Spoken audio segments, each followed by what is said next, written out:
Amém. Amém. A graça e a paz de Jesus a todos. Uma boa noite. Eu acho que não há nada melhor que Deus possa nos dar do que um coração igual ao dele. Eu já fiz essa pergunta várias vezes. Qual seria a melhor coisa que Jesus poderia me dar? E cada vez que eu fiz essa pergunta, eu cheguei nessa resposta. A melhor coisa que Jesus poderia me dar é um coração igual ao dele. O que Deus poderia nos dar, o melhor que Deus poderia nos dar é um coração igual ao dele. Seja essa mesma a nossa oração. Amém. O apóstolo Paulo, quando escreveu a carta aos Romanos, ele disse assim no capítulo 6: fomos sepultados com Jesus na sua morte, por meio do batismo, a fim de que, assim como Cristo foi ressuscitado dos mortos, mediante a glória do Pai, também nós vivamos uma vida nova. Isso que celebramos aqui, hoje pela manhã, o batismo de muitos irmãos, hoje à noite também, é uma dramatização simbólica, é uma cerimônia simbólica. Na verdade, é uma ordem que Jesus deixou para nós, todos os seus seguidores, todos aqueles que o reconhecessem como Senhor, deveriam ser batizados em nome do Pai, do Filho e do Espírito Santo. E esse batismo representa isso, nós nos identificamos com a morte de Jesus e nos identificamos com a sua ressurreição. Quando descemos as águas do batismo, nós nos estamos enxergando na cruz de Jesus, mas também, quando somos levantados das águas, nós estamos nos enxergando naquele túmulo vazio no domingo da ressurreição. Nós morremos com Cristo e ressuscitamos com Ele.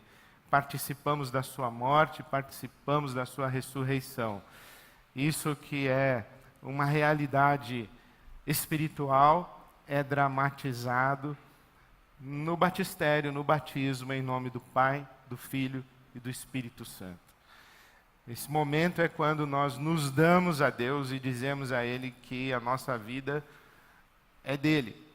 E nesse momento nós que nos demos a Ele, estamos declarando que tudo aquilo que nós pensávamos que era nosso, nós reconhecemos que de fato não é nosso, é do Senhor, não apenas a nossa própria vida, mas também tudo que temos. Num domingo como esse, nunca é demais lembrar o que sempre falamos no momento da nossa contribuição financeira. Nunca deu quem deu do seu sem dar de si.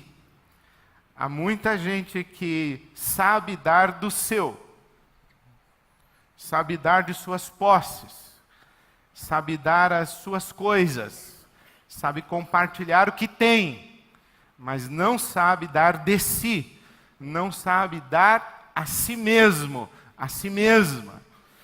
E nós vivemos isso nas nossas relações as mais diversas e principalmente, talvez, as relações familiares.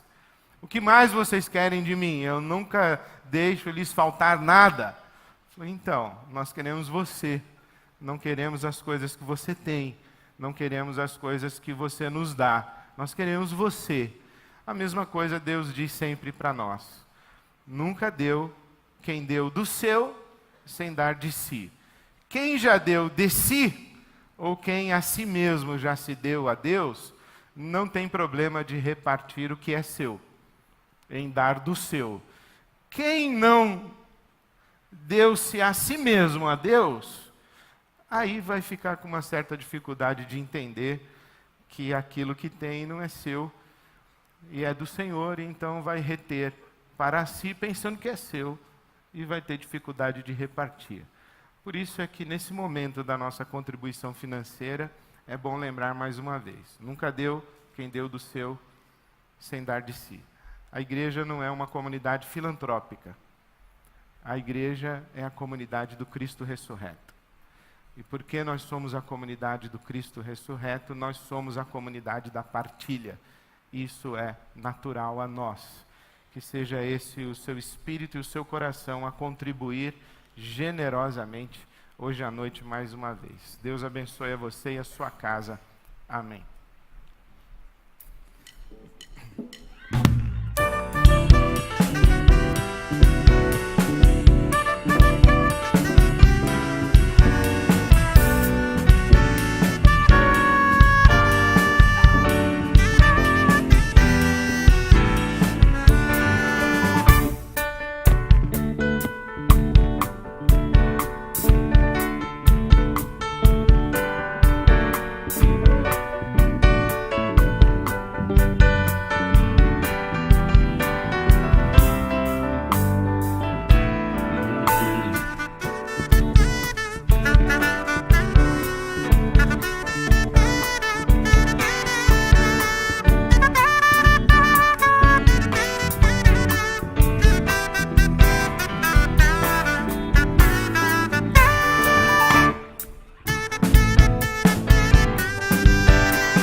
O Evangelho de João, capítulo 8. Domingo passado, Jesus estava na festa dos tabernáculos, a festa das cabanas, a festa quando o povo de Israel celebrava o tempo vivido na sua peregrinação pelo deserto, logo após a saída do Egito.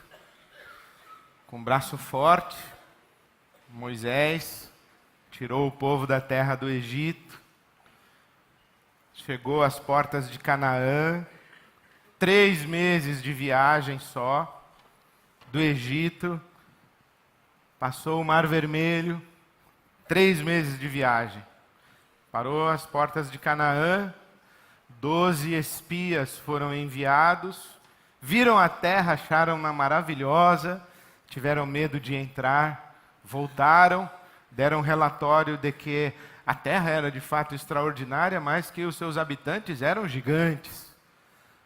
Tiveram medo, apenas Josué e Calebe disseram: vamos tomar posse da terra que o Senhor nosso Deus nos dá.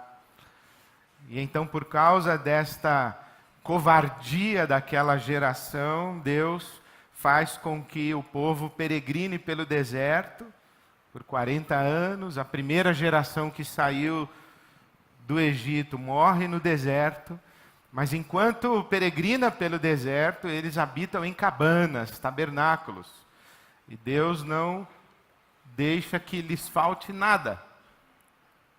O pão que cai do céu e a água que brota da rocha. Então Jesus, no capítulo 6 de João, diz: olha, eu sou o verdadeiro pão do céu. No capítulo 7 do Evangelho de João, domingo passado, ele está na festa das cabanas, e no momento em que os sacerdotes estão derramando as águas do tanque de Siloé sobre os degraus do templo de Jerusalém, Jesus se levanta e diz: eu sou a água da vida.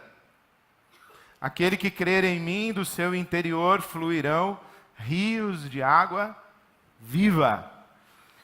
Então Jesus vem se revelando a Israel e dizendo: eu sou o Messias esperado. Mas a revelação que ele faz de si mesmo é muito surpreendente. Ele é aquele que fala: eu sou o Messias, mas ele não combina muito com a expectativa que se tinha a respeito do Messias. Então os fariseus, os mestres da lei, os doutores da lei, os rabinos de sua época, têm essa responsabilidade de investigar minuciosamente qualquer um que se apresente como Messias, e eram muitos falsos Messias que se apresentavam, e todos eles desmascarados pelos mestres de Israel, até que chega Jesus de Nazaré. E a cada prova que se faz com Jesus de Nazaré, ele sai mais fortalecido, sai mais popular. E esse momento da festa dos tabernáculos é um momento em que a popularidade de Jesus explode. E agora, no capítulo 8, diz aqui o Evangelho de João, no versículo 2, que no dia seguinte, o 8º dia da festa dos tabernáculos, a festa durava 7 dias e depois, então, o 8º dia. Então, aí Jesus vai lá ao templo novamente. Jesus aparece no templo e ele vai ensinar o povo. E ensina esse povo assentado. Ele está reivindicando uma autoridade rabínica para ensinar. E no momento em que ele está ensinando, ele está sentado. Os mestres de Israel não ensinavam em pé, ensinavam sentados, seus discípulos ao seu redor. Então Jesus está sentado. E então trazem a ele uma mulher, versículo 3 do capítulo 8, surpreendida em adultério. Fizeram-na ficar em pé diante de todos e disseram a Jesus: Mestre, esta mulher foi surpreendida em ato de adultério.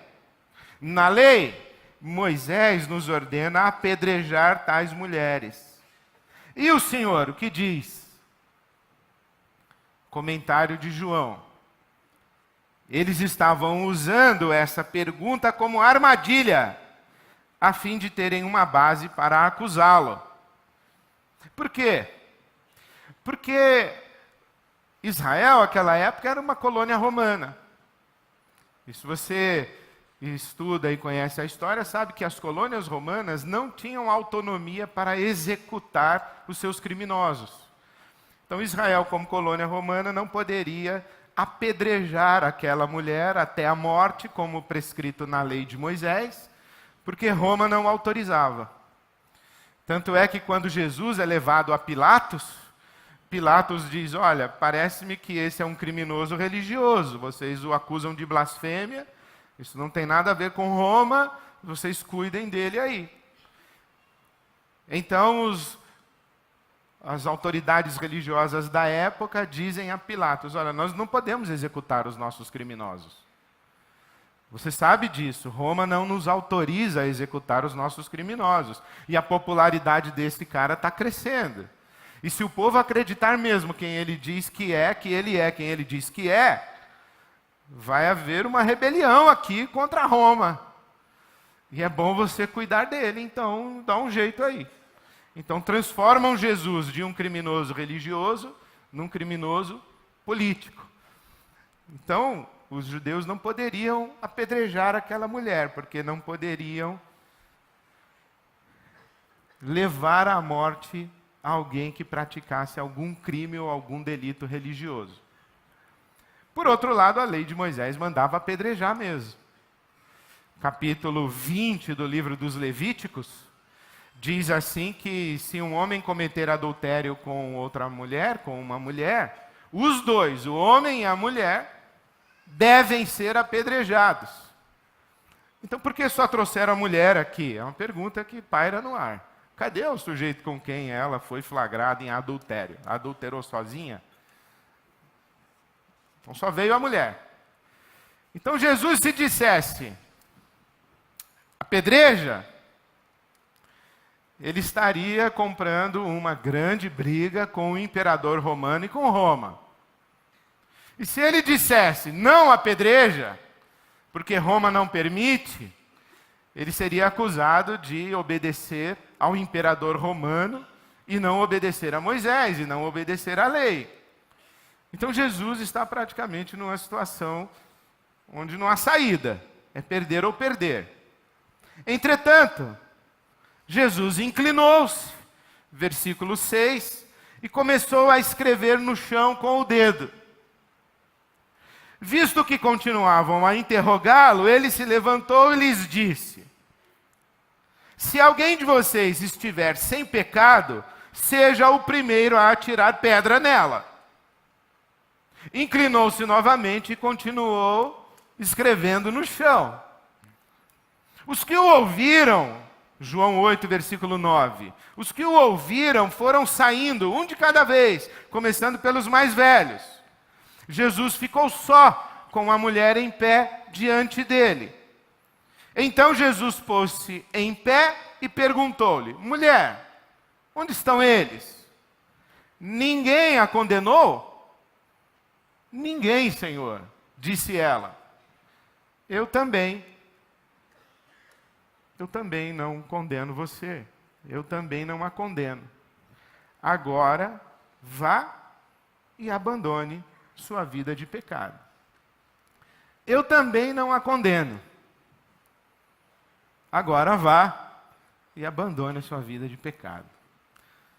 Que o Senhor fale para nós isso hoje à noite e que todos nós sejamos capazes de ouvir essa voz de Jesus dizendo para nós: eu também não condeno você. Vá e abandone a sua vida de pecado. Amém? Pois é extraordinário. Os fariseus e mestres da lei, eles agora querem desautorizar Jesus, mostrando publicamente que Jesus não é capaz de dar uma interpretação correta da lei de Moisés. Porque a religião de Israel consiste basicamente disso, especialmente no tempo de Jesus. A prática dos sacrifícios no templo e o estudo minucioso, detalhado da lei de Moisés, numa investigação em busca de sabedoria para colocar essa lei de Moisés em prática. Como é que eu vivo isso que está na palavra de Moisés e dos profetas? Porque, diferentemente das religiões esotéricas, tanto a religião judaica quanto a fé cristã não são experiências religiosas contemplativas, de foro íntimo, de subjetividades, de mundo interior, assim. Não. A religião de Israel é muito prática. É pé no chão. A religião de Israel tem a ver com ética, tem a ver com comportamento moral. Porque a lei tinha pelo menos 3 capítulos, 3 grandes capítulos. Tinha um primeiro capítulo que era uma lei que a gente poderia chamar assim, a lei civil.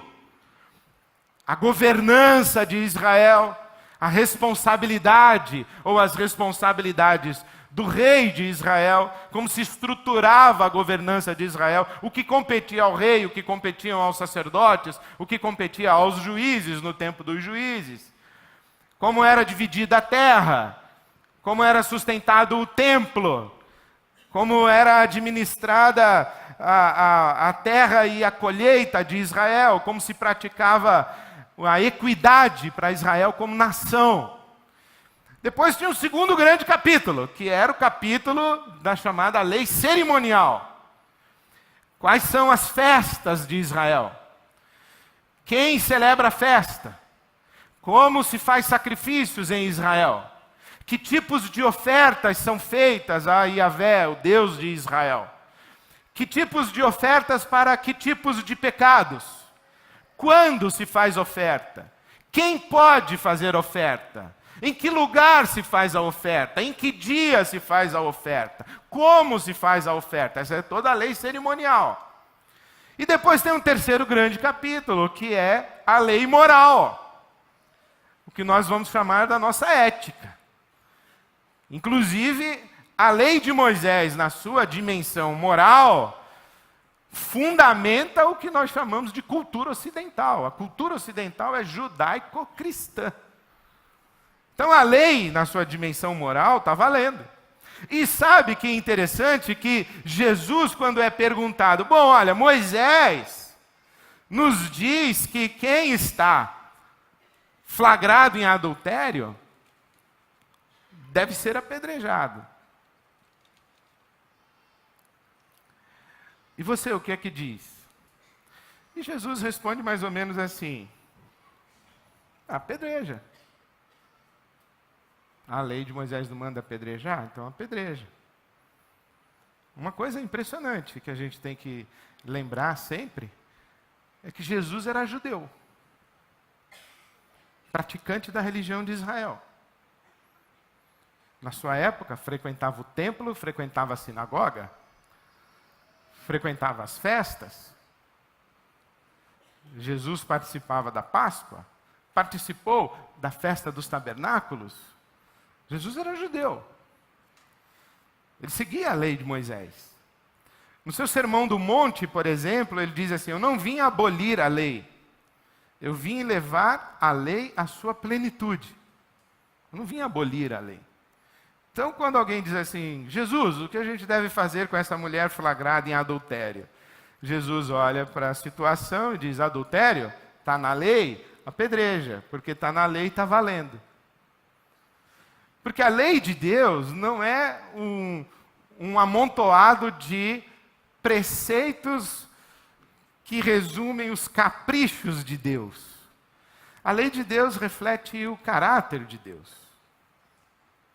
Os mandamentos morais que nós chamamos e encontramos na palavra de Deus refletem o caráter de Deus, porque o nosso Deus tem caráter. Existem deuses que não têm caráter, não é que eles são mau caráter. Eles não têm caráter, eles estão acima do bem e do mal. Eles são tudo. Não, nosso Deus não é tudo. O Deus que se revela a Israel, ele tem caráter. Ele é contra a balança enganosa. Ele é contra a opressão do pobre. Ele é a favor da viúva, do órfão, do estrangeiro. Deus faz opções. Isto é, Deus tem critérios. Então Deus tem caráter. E a sua lei é uma expressão do seu caráter, na forma de mandamentos e prescrições comportamentais. Mas refletem o seu caráter. Porque a gente só se localiza no mundo quando a gente tem critérios. A gente só tem critérios. Como é que a gente sabe que alguém é alto e o outro é baixo? Um é magro e o outro é gordo. É porque a gente compara o magro e o gordo com alguém, com um padrão. Diante desse padrão, esse aqui é magro e esse aqui é gordo. Esse aqui é baixo, esse aqui é alto. Diante desse padrão, isso aqui é bom e isso aqui é mal. Diante desse padrão, isso aqui é certo e isso aqui é errado. Tem que ter um padrão. E Deus é o padrão de todo o universo. E a lei moral reflete isso. Então a primeira coisa que Jesus faz é: não está na lei. Adultério não está aprovado na lei. Então tem que apedrejar? Apedreja. Está na lei, é isso? Então apedreja. Agora, apedreja. Quem vai apedrejar? Aquele que não tem pecado. Então é como se Jesus dissesse: agora preste atenção. Se você apertar o botão que deflagra a aplicação da lei contra essa mulher, e se você apertar um botão que deflagra a aplicação da lei em termos absolutos como normativa para a organização da sociedade, e se você apertar o botão que deflagra a aplicação da lei em termos absolutos, para ver quem é que sobrevive na presença do Deus Altíssimo, 3 vezes santo, preste atenção e cuide bem que você não seja encontrado pela lei. E você não seja também apedrejado por ela. Porque quando você apertar um botão, aplique-se a lei vai começar a apedrejar. E ela vai apedrejando, apedrejando, apedrejando, até chegar diante de um inocente. Quando chegar diante do inocente, ela para. Enquanto não encontrar um inocente, ela não para. Então verifique bem se você vai apertar esse botão e mandar deflagrar a lei.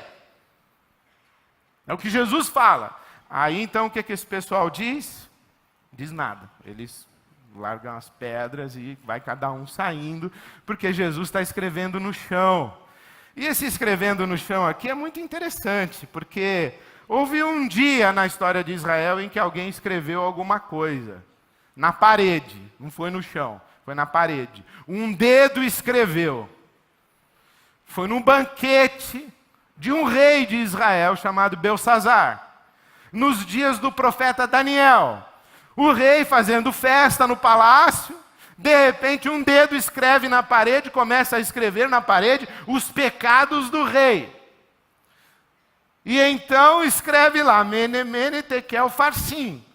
Você foi pesado na balança e ficou ruim para você. Você foi achado em falta. Eu comparei você com o critério que sou eu, Deus dizendo ao rei Belsazar. E deu negativo para o seu lado. Então, quando Jesus começa a escrever no chão, evidentemente que todos os mestres de Israel e estudiosos da história e da lei sabem que ele está fazendo uma referência a Daniel, o profeta. Mais do que isso, na sua Bíblia, o livro do profeta Daniel termina no capítulo qual? Eu já fui ver, 12. Mas tem um capítulo 13. Daniel tem um capítulo 13, que é considerado apócrifo. Os livros apócrifos, nós não consideramos livros inspirados por Deus, mas eles são documentação histórica. Eles são históricos. Foram encontrados manuscritos antigos, por exemplo, nas cavernas do Mar Morto, em Qumran, Hag Hammadi, foram encontrados manuscritos, alguns manuscritos de textos bíblicos e alguns textos históricos. Dentre os muitos textos que nós chamamos de apócrifos, não reconhecemos a inspiração, mas reconhecemos a historicidade, tem um capítulo 13 de Daniel. E o capítulo 13 de Daniel conta a história de Susana, uma mulher que estava a banhar-se, e que 2 cavalheiros, não muito cavalheiros, passaram por ela e viram-na banhando-se, e se aproximaram e disseram a ela, como é seu nome? Susana. Falei, é o seguinte, Susana, ou você vai para a cama com a gente, ou nós 2 aqui vamos acusar você de adultério. E você sabe que pela lei de Moisés, uma acusação com 2 testemunhas é considerada verdadeira, e você vai ser apedrejada. Então você tem 2 opções. Ou você vai para a cama com a gente, ou você vai ser apedrejada. Qual você escolhe? E então Daniel, o profeta, interfere, desmascara os cavalheiros mentirosos, livra Susana de ser apedrejada, e os 2 sujeitos é que são apedrejados até a morte. Então, quando Jesus está escrevendo no chão e lembrando de Daniel, essas histórias de Israel estão presentes na cena. Aqui está acontecendo que os homens que se achavam justos precisam reconhecer o seu pecado, e a mulher flagrada em adultério é livre de ser apedrejada. E Jesus está escrevendo no chão, tal qual o profeta Daniel escreveu. Então veja que interessante essa palavra de Jesus à mulher. Onde estão eles? Ninguém a condenou? Não, Senhor, ninguém. Eu também não a condeno. Agora vá e abandone sua vida de pecado. Em outras palavras, Jesus é o Deus que perdoa, não é o Deus que pune o pecado. E aqui eu queria sublinhar essas 3 expressões só hoje à noite. Eu também não a condeno, vá e abandone a sua vida de pecado. O que é condenar? Condenar é atribuir culpa, mas no contexto da Escritura Sagrada, condenar não é apenas dizer, olha, você é culpado sim. Condenar é dizer assim, olha, você é culpado e a penalidade para o seu crime, para a sua falta, aí no contexto religioso, a penalidade para o seu pecado é X. No caso, morte por apedrejamento. Jesus está dizendo, olha, você é culpada. Você merece um castigo. A lei prescreve o castigo. E a lei, quando ela começou a funcionar, ela começou a apedrejar. E foi caindo um para cada lado. E não sobrou ninguém. Até que a lei parou aonde? Em mim. O único que está em pé aqui diante da senhora sou eu. Eu sou aquele que a lei não apedreja. Por quê? Porque eu sou inocente, eu não tenho pecado. Então eu tenho legitimidade para aplicar a lei contra você. Mas eu que sou o único que tem legitimidade para aplicar a lei contra você, escolho não aplicar. Eu não a condeno, eu não vou condenar você, eu não vou castigar você. Porque Jesus não veio para castigar, ele veio para libertar, veio para restaurar. Ele não veio para encerrar a conversa, porque a morte é o fechamento. A morte fecha. Quem é o Messias? O Messias não vem para fechar, vem para abrir. O Messias não vem para nos levar a um fim. O Messias vem para dizer, olha, finalmente o começo começou. Finalmente abriu. Finalmente agora temos possibilidade. Porque até agora o que tinha a palavra final aqui era a morte. Porque diante da lei, ninguém permanece em pé. Há diferença de pecado para pecado. Há diferença de pecado no sentido da aplicação social do pecado, ou das consequências sociais do pecado. Mas diante da santidade de Deus, ninguém fica em pé. Por isso que Jesus diz assim, olha, aquele que não tem pecado, atire a primeira pedra. Então todos têm pecado.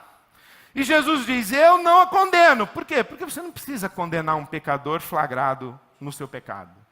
O flagrante já é a condenação que pesa. Já é o sofrimento em si. Já é a própria penalidade, ser flagrado no pecado. É a culpa, é a vergonha, é aquela prisão no labirinto da memória do pecado cometido, é o arrependimento, porque arrepender-se dói demais. O arrependimento dói muito. Por que é o arrependimento? O arrependimento é dizer assim, você estava certo e eu estava errado. É muito difícil a gente dizer sim, eu reconheço que você estava certo, eu estava errado. Eu reconheço que eu fui teimoso. Eu reconheço que era mesmo para virar à esquerda ali. Você está certa. Você estava certa. Eu tinha certeza que era para o lado de cá. Mas você estava certa. Isso dói. O arrependimento é reconhecer que eu não fui perfeito como eu achava que era. Que eu não dei conta da situação como eu achava que dava conta. Isso é arrepender-se. E nesse arrependimento, quando eu me dou conta disso, e eu sou exposto, e publicamente está claro de que eu não sou nada disso que vocês pensam que eu sou, aí quando a casa cai e a gente fica nu, e a nossa feiura de alma aparece, isso daí, guardadas todas as proporções, é aquele menininho que ganhou um carrinho de Natal e ficou brincando no 21º andar, ali na janela. O papai disse, sai daí, tira esse carrinho daí, você vai deixar esse carrinho cair, não brinca aí, você está folgando, bababá. E ele, esperto, diz, não, meu pai me pega no meu pé, meu pai não sabe de nada, meu pai não me deixa. O carrinho cai. Aí o carrinho cai, se espatifa lá embaixo. Vai o menino lá embaixo, pega o seu carrinho todo quebrado, volta chorando. E aí quando ele chega chorando com o carrinho todo quebrado, o pai ainda dá umas chineladas nele.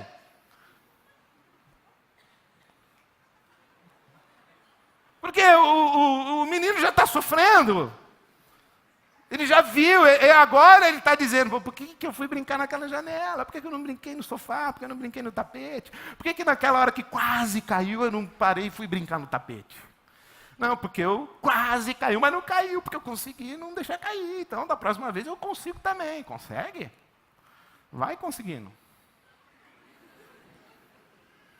Aí você se dá conta de que você não consegue. E de que tem algumas coisas que existem dentro de você que quando elas acordam, elas crescem demais. E daqui a pouco você perde o controle sobre elas. Enfim, todo mundo sabe do que eu estou falando. Porque aqui ninguém... Alguém está com pedra na mão ainda aí? Então, Jesus diz, eu não condeno você. Eu não castigo você. E aí é muito importante que a gente ouça o que Jesus diz para essa mulher. Eu não vou castigar você. Você merecia ser castigada. E o único aqui que poderia castigar você sou eu. Mas eu não vou castigar você, porque eu não vim para castigar ninguém. Eu não vim nem para julgar, nem para condenar ninguém. Eu vim para salvar. Então, eu não vou castigar. E agora? E agora? Vai. Vai.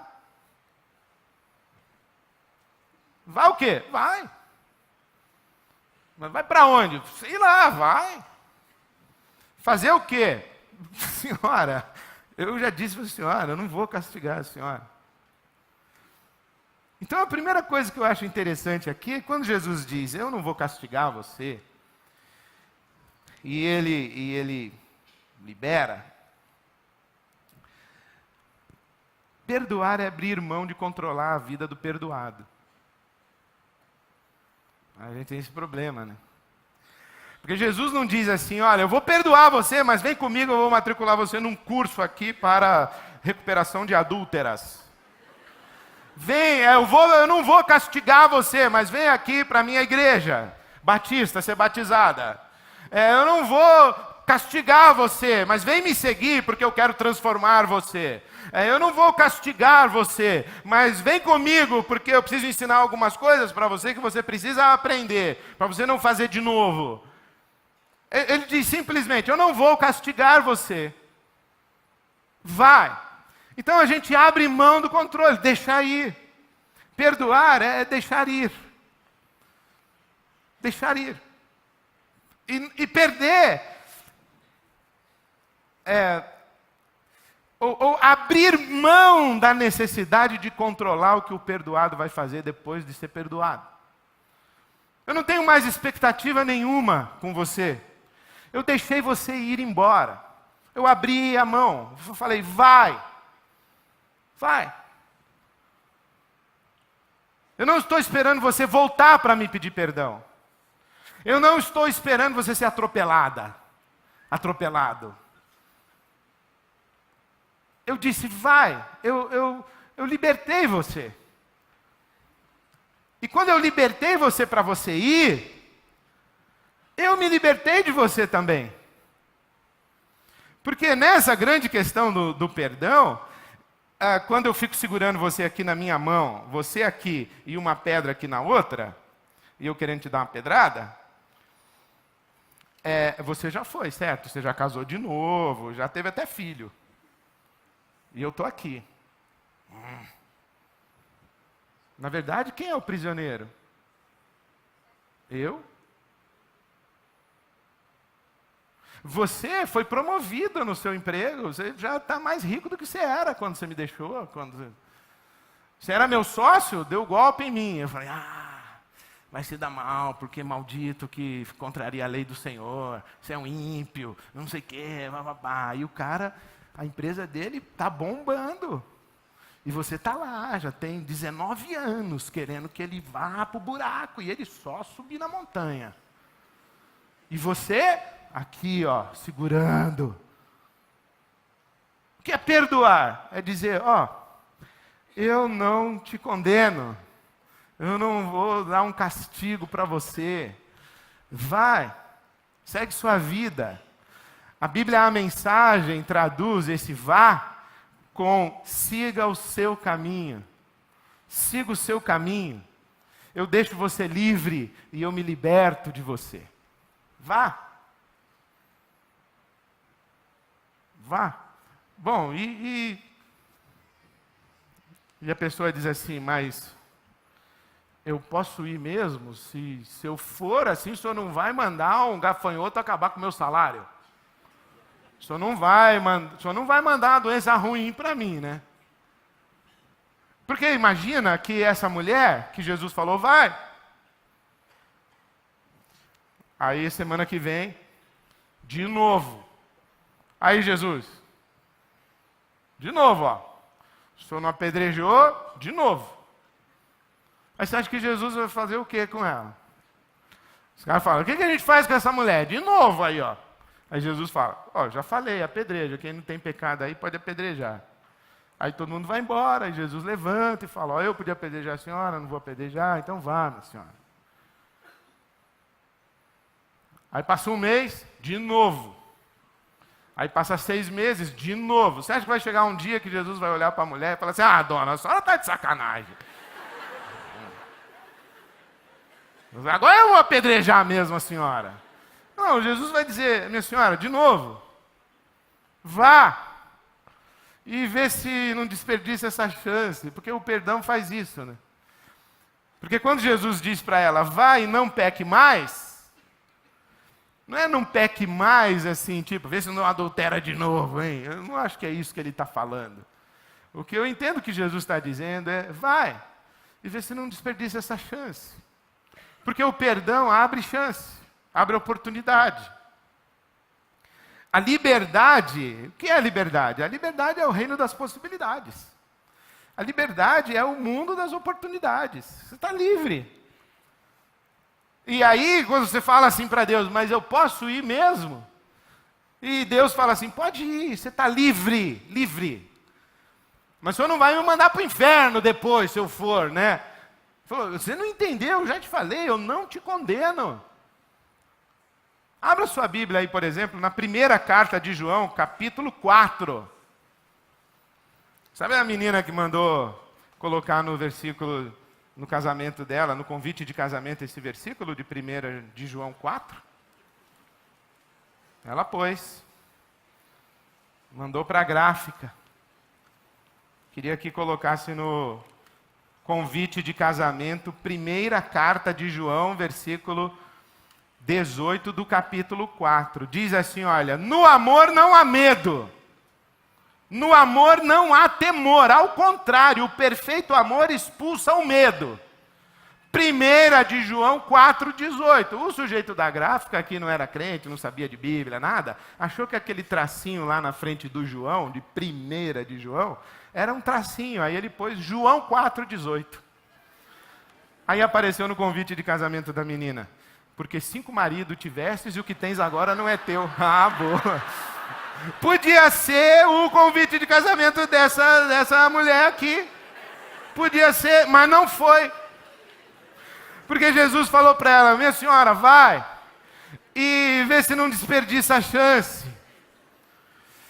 Por quê? Porque os profetas de Israel disseram isso, que as misericórdias do Senhor se renovam a cada manhã. Então Deus diz assim para a gente, olhe, o sol nasceu de novo e você está vivo, abriu o olho.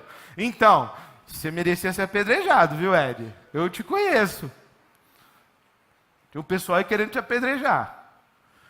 E se eu fosse valer a lei, se eu fosse fazer valer a lei contra você, eu tinha te apedrejado aí no sono.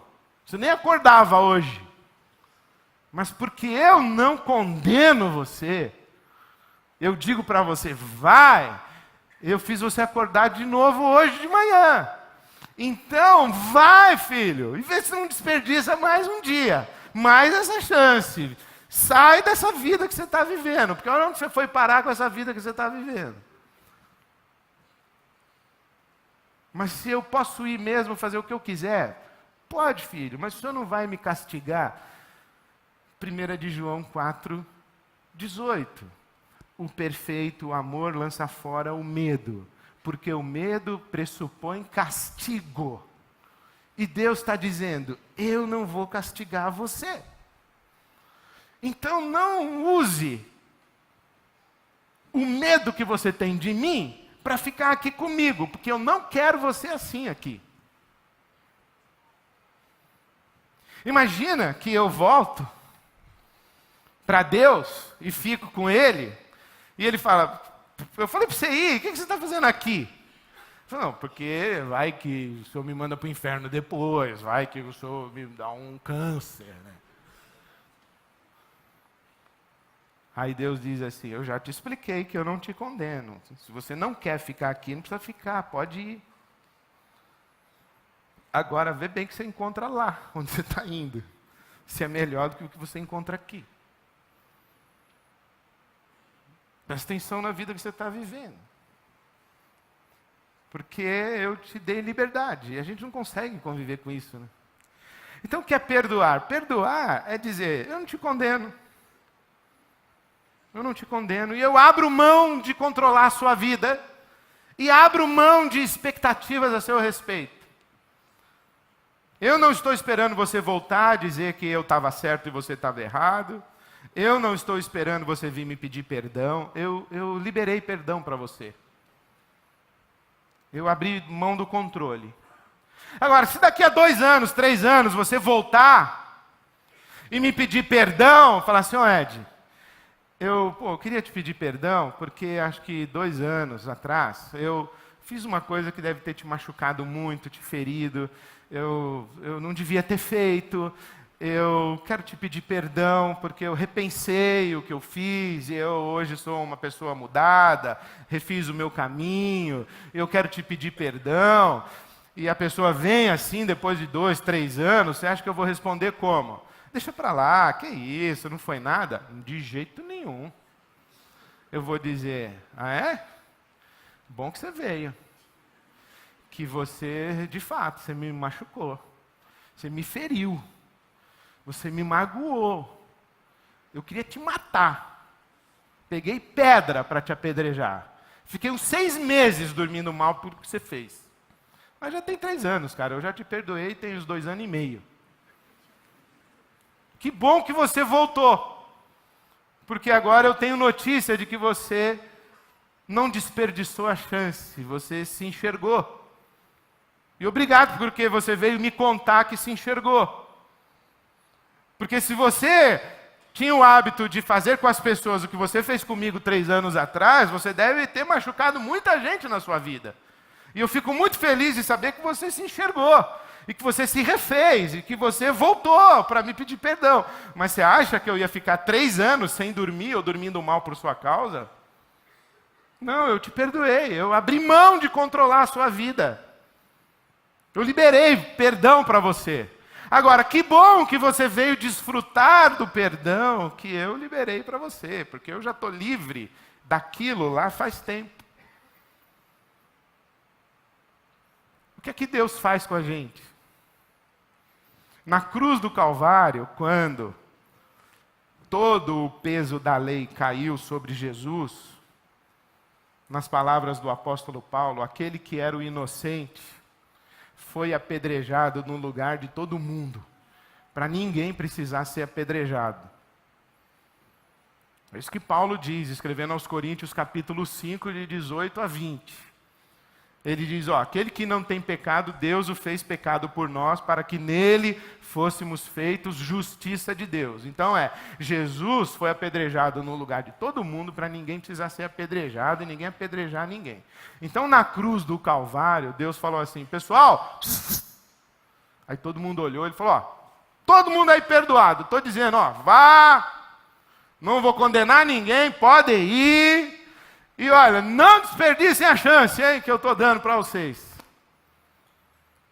Algumas pessoas se enxergam e voltam para Deus e dizem, valeu demais o Senhor ter me liberado, ter me perdoado, porque eu me enxerguei, eu me refiz, eu refiz os meus caminhos, eu estou voltando aqui. Mas por que você está voltando, Ed? Você está com medo de mim? Medo de castigo? Não, eu entendi que o Senhor me perdoou, eu só estou vindo desfrutar do seu perdão e da sua companhia.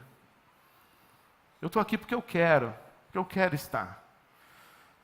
Mas de vez em quando você vai lá que eu sei. Eu falo, eu sei, Senhor, que eu vou, mas estou bem esforçado, o Senhor não acha?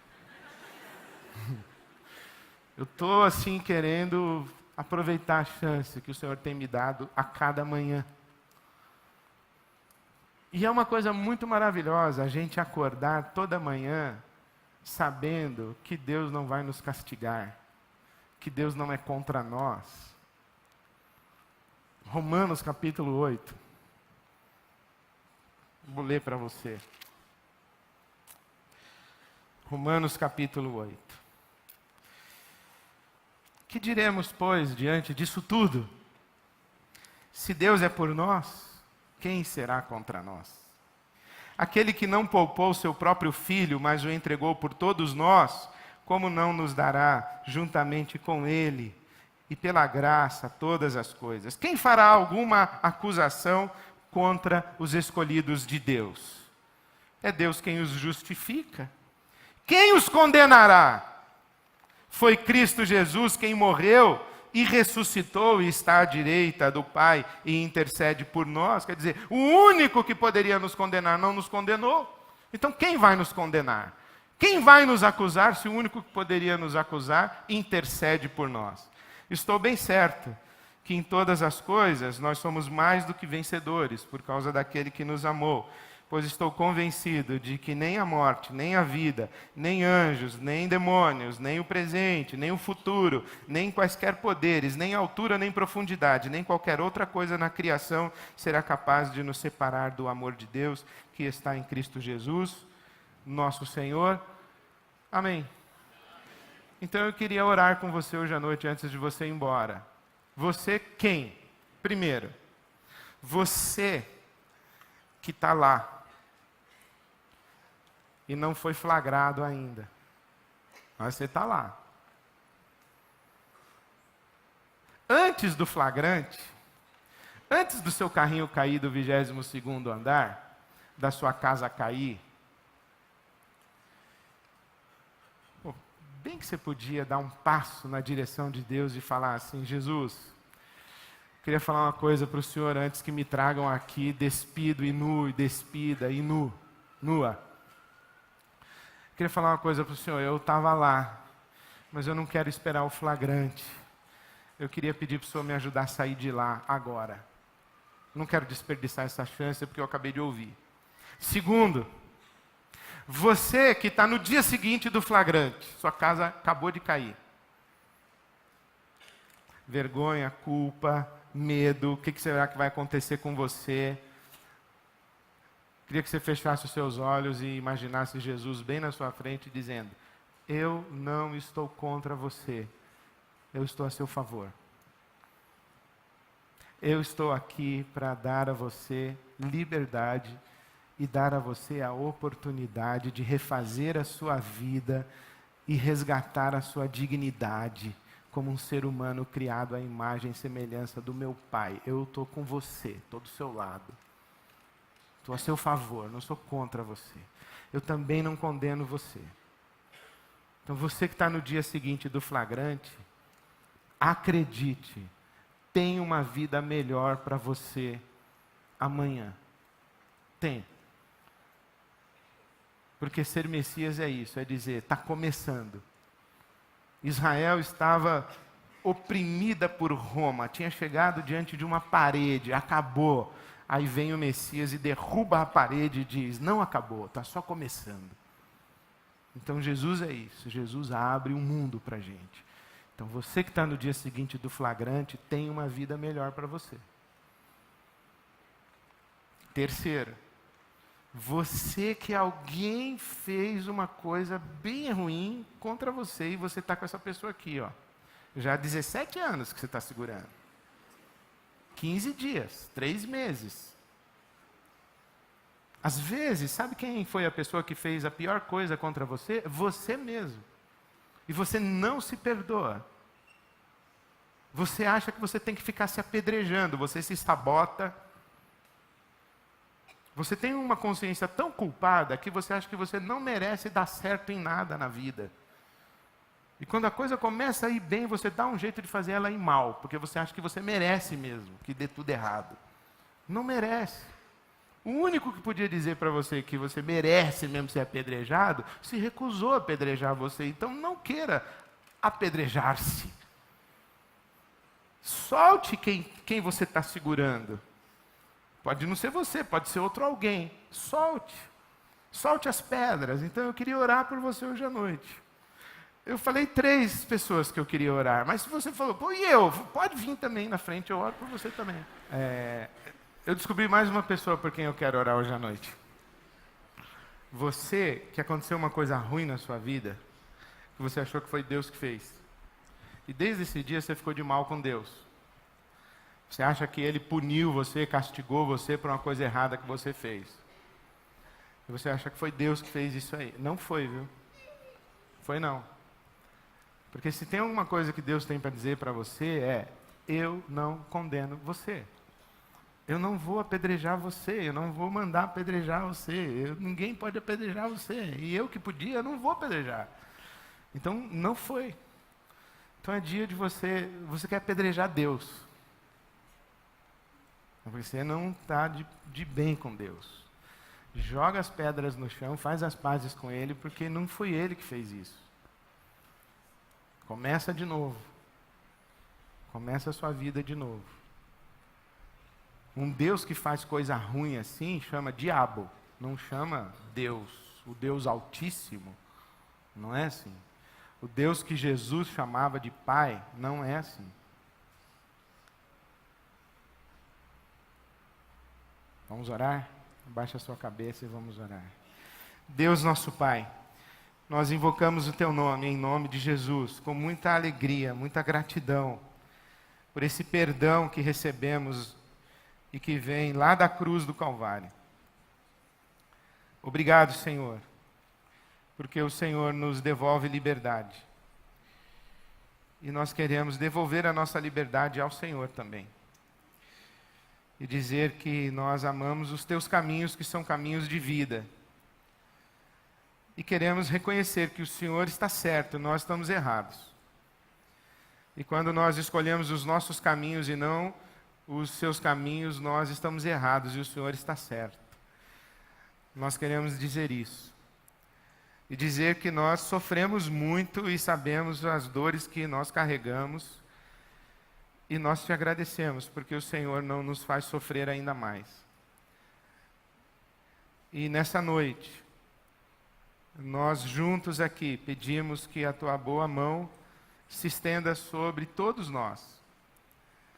Aqueles que estão em caminhos que levam para lugares ruins e de destruição, de autodestruição, de dores e sofrimentos, que o Senhor tenha misericórdia e segure na mão destes que clamam pelo Teu socorro. Por aqueles que estão vivendo o dia seguinte, o dia das dores, da vergonha, da culpa, do arrependimento, do remorso, da tristeza, nós te pedimos, tem misericórdia também. Te pedimos por aqueles que estão aprisionados ao mal que lhes foi feito e às pessoas que lhes fizeram mal. Que o Senhor dê a oportunidade de que também experimentem perdoar e não apenas ser perdoados por Ti. E te pedimos por aqueles que carregaram essa raiva do Senhor e acreditaram nessa mentira de que o Senhor é um Deus que castiga. E nós te agradecemos pelo Evangelho da graça que nos liberta do medo do Senhor. Porque confia no Teu amor. Obrigado, Senhor, pelo Teu amor por nós. Obrigado, Senhor, pelo Teu amor por nós. O Teu amor que nos poupa do Teu castigo e nos liberta de uma vida com medo de Ti. Despede-nos com a tua paz, com a alegria do teu Espírito. E faz o sol nascer de novo para cada um de nós, dando-nos novas chances. E sopra o teu Espírito Santo sobre nós, porque nós somos fracos até para aproveitar as chances que o Senhor nos dá. Tem misericórdia de nós e nos ajuda a encontrar caminhos de vida para nós e para os nossos, para nós e para esse mundo que o Senhor tanto ama. Te pedimos assim, Pai, em nome de Jesus, e oramos para a tua glória. Amém. Amém.